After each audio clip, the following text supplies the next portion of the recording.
Benz సర్కిల్తో start చేస్తున్నాను. Benz circle విషయంలో ఒక చిన్న పొరపాటు, బాడిగా అయితే నేను బూడిద అన్నాను, బాడిగ రామకృష్ణ గారు అన్నాను. ప్రస్తుతానికి బాడిగ రామకృష్ణ గారు అంటే అందరికీ తెలిసిందే.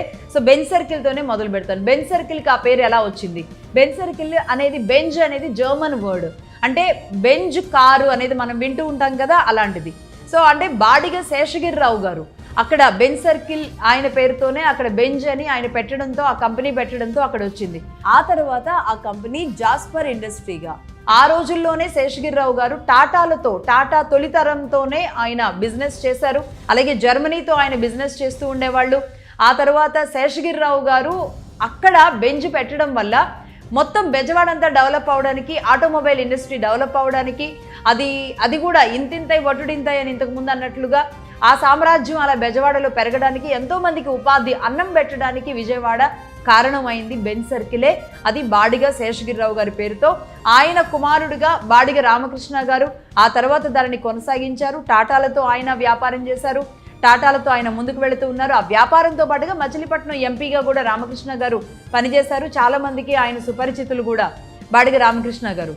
అలాగే ఆయనతో ఆగలేదు. ఆ తర్వాత సుమంత్ బాడిగ, ఇదే గ్రూప్ని ఆయన కొనసాగిస్తున్నారు. ప్రస్తుతానికి ఢిల్లీలో వీళ్ళ ఆపరేషన్స్ టాటాలతో, ఇప్పుడు టాటా కార్స్ అనేది ఢిల్లీలో మొదలు పెట్టబోతున్నారు. ఇది ఏ స్థాయిలో అంటే దాదాపుగా కొన్ని వేల కోట్ల రూపాయల టర్నోవర్ కలిగిన కంపెనీగా జాస్పర్ ఇండస్ట్రీ ముందుకు దూసుకు వెళుతుంది. అంటే నిజంగా మన బెజవాడలో పుట్టి ఇక్కడున్న కృష్ణా జిల్లాలో ఉన్న ఒక వ్యక్తి ఆ స్థాయికి వెళ్ళడం మరి హ్యాట్సాప్ చెప్పాల్సిందే కదా.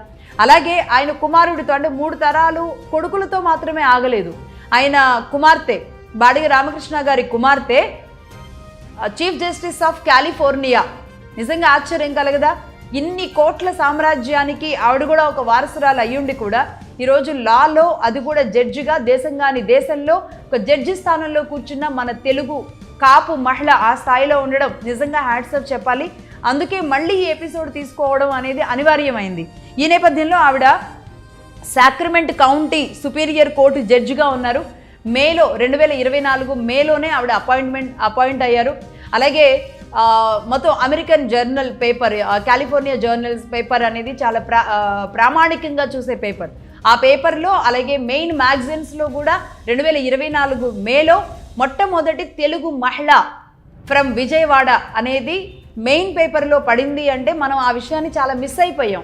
ఎప్పుడు రాజకీయాల చుట్టూ, రాజకీయాల్లో, గల్లీ రాజకీయాల్లో వీళ్ళేమన్నారు వాళ్ళేమన్నారు వీటితోనే పడిపోతున్న మనకి ఇంత పెద్ద విషయాలు తెలియకుండా బతికేస్తున్నాం నిజానికి. కాబట్టి నిజంగా అలాంటి మహిళలు, ఆవిడ పేరు చెప్తాను, ఆవిడే జయ బాడిగ.